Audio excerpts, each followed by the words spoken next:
Ezra was discovered with just a single audition. At least that's what we heard from the actor himself last week. We also received our first look at the gorgeous badge designs for Star Wars Celebration Japan. We got a double dose of gaming news with a few award nominations and a remaster nobody saw coming. Marvel is celebrating 10 years of Star Wars comics with a very special homecoming, and we get you all ready for New York Comic Con. My name's Eric, and this is the Utini Update, your weekly look at everything going on in Star Wars. Make sure to hit that like button and subscribe if you haven't, and let's jump right into it. Last week, Eman Esfandi, who plays Ezra Bridger in Ahsoka, sat down with Katie Sackhoff in the latest episode of The Sackhoff Show, and the two got to nerd out together about both playing rather major roles in the Filoniverse, with Sackhoff, of course, playing Bo-Katan in Clone Wars, Rebels, and of course, The Mandalorian. Throughout their conversation, they talked quite a bit about how being in Star Wars has affected them, but the most interesting part of the talk was early, when Eman was talking about how he got the role. Before the idea of him being cast as Ezra ever existed, Esfandi revealed that he had never seen the Clone Wars or Rebels, and had really only ever watched Revenge of the Sith when it came to Star Wars. But then he started hearing about this Space Aladdin character, which led him to discover this picture created by Pandora Young Art, a picture in which he started to see himself. Esfandi goes on to describe a sort of spiritual connection that began to grow between him and the character as a result of him watching a bit of Rebels in the interim, leading him to tell his agents and managers to keep an eye out for this character, despite having no confirmation that he was destined for live action. 6 months later, the audition arrived, and after a single self-tape, the role was his. Now, we all loved Eman's performance in Season 1 in Ahsoka, and we hope he'll be coming back for Season 2, despite no official confirmation of that just yet. But any actor getting a role off of a single self-tape is incredible, much less a role as iconic as Ezra Bridger. But I guess when you see the perfect guy, you don't have to overthink it, right? And if you want to check out more about the casting process, be sure to check out their full interview in the description down below. Next up, we got to take a look at some of the official badge art for Star Wars Celebration 2025. Now, if you've never been to a Star Wars Celebration before, the badge art becomes weirdly important. After all, it's what you're wearing around your neck every single day, and in the past, certain badges have been absolutely gorgeous, while others, well, they missed the mark. This year, however, we can confidently say that the Celebration team shattered expectations with the new badge art by Japanese artist Takumi. The first 5 designs were shown on StarWars.com and include Darth Vader, Luke Skywalker, Ahsoka, The Mandalorian and Grogu, and Yoda. The set will eventually include 17 badges, with each piece being assigned to a specific badge like 3-Day, VIP, Exhibitor, and more. Now, not only are these badges gorgeous on their own, they also tie in with the cultural history of Japan, something Takumi was very intentional about during the artistic process. In a discussion with StarWars.com, the artist talked extensively about the Japanese influences in the Star Wars saga, with his favorite scene demonstrating the cultural bond being the duel between Qui-Gon and Darth Maul, saying, quote, "It reminded me of Bushido, where it's not just about the combat skills, but also about mental discipline, moral code, and integrity. In Japan, even in the face of an enemy, there's a tradition of maintaining composure and respect, with samurai often sitting in seiza to focus before a battle. Seeing Qui-Gon Jinn as a Jedi meditating before confronting a Sith Lord deeply resonated with me, as it perfectly embodied the spirit of Bushido. Also, the idea of the Force as something you must train to master rather than just a power you can suddenly acquire has strong affinity with Japanese cultural and spiritual values." Takumi embraced the Japanese style of ukiyo-e in his designs for the Celebration badges, which incorporated many symbolic Japanese images like plants, flowers, the moon, and clouds. Throughout the planning process, he searched for the right motifs that would tie in with each character and used those ideas to help craft the final pieces. We cannot wait to see more badge reveals as we get closer and closer to Celebration, but which one is your favorite so far? And is there a character in Star Wars that you would love to see in this style? Let us know in the comments down below.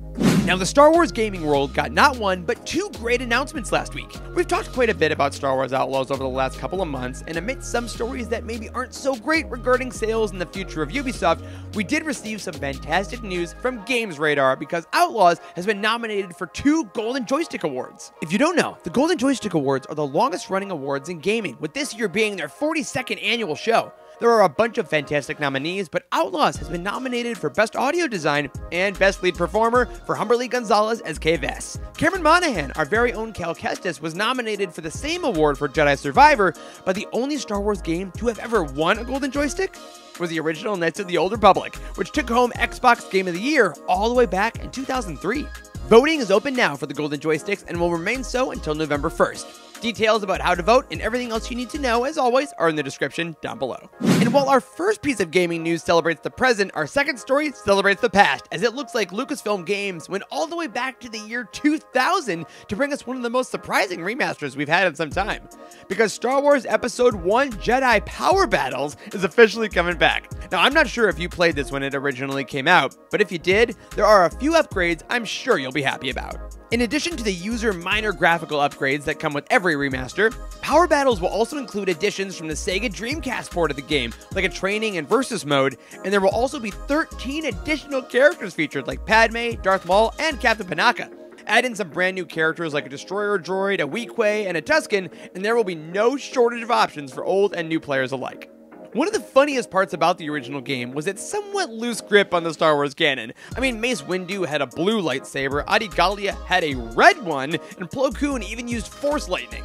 And while those classic elements are absolutely still included in this remaster, there will also be a toggle in game to allow characters to use their canonical blades if you want just a little more realism. Jedi Power Battles will be coming to PC and consoles on January 23rd of next year, and for more info on the game, a look at the release trailer, and a sneak peek at some of the cheats that you'll be able to use, check out our full article on utini.com. Link down there in the description.